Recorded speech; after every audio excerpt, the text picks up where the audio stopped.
Desde moleque, ouvia Planet Rap e Raimundo, que pra mim fizeram parte da evolução do mundo. Tanto quanto Einstein, Stephen Hawking ou Steve Jobs. Notórios, Tupac, Sublime, de Morrison, Snoop Dogg. Sabotagem, Speed Freaks, Mano Brown, Mano Tchau, Mamonas, Legião, Barão Vermelho, Rossestas, Charlie Brown, Tom Zé, Geraldo Azevedo, Tiquetano, Pink Floyd, Steel Mutantes, Rap, Reggae, Prog, Dub, Punk, Rock, Bob Marley, Peter Rocha, Stila, Mob, Nate Dogg. Incorporo todos os mestres pra fazer meu hip hop. O mundo ficou mais rápido, frágil e amedrontador. Gritos simpáticos, estáticos do fundo dos olhos de um robô. Somos exército prático, tático, que a contracultura chegou. Achamos o calcanhar de aqueles do Master System no vírus de computador. Em formato MP3 pra vocês ouvirem todo dia. Se preparem pro underground mostrando ideologia.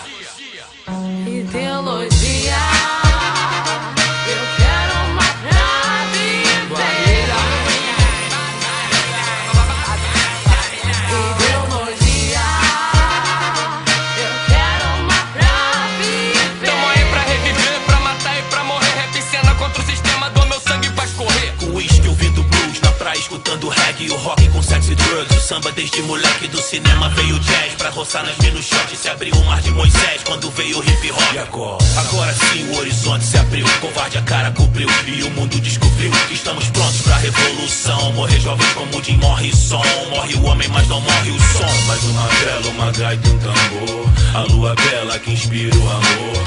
Vale bem mais do que a mudança do meus estilos ideais. Não morre jamais à margem do rio Nilo, nem na beira do abismo, nem na esteira do nazismo, nem na porra do modismo, do antipatriotismo. Babilônia te ilude, te confunde, te confunde. Eu viro as costas, boto um som, pego meu copo e acendo a ponta. É um ponto luminoso no escuro, pensando no futuro. Será que vai haver lugar seguro? A cabeça que já não tem parafuso eu perfuro. Eu juro que um dia vamos derrubar seu muro.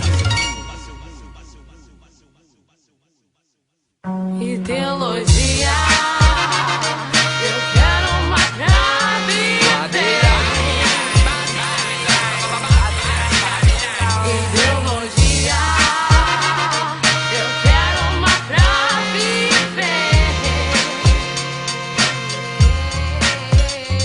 Eu sei que os tempos modernos te deixam confuso, mas eu sou tipo Charlie Chaplin soltando seus parafusos.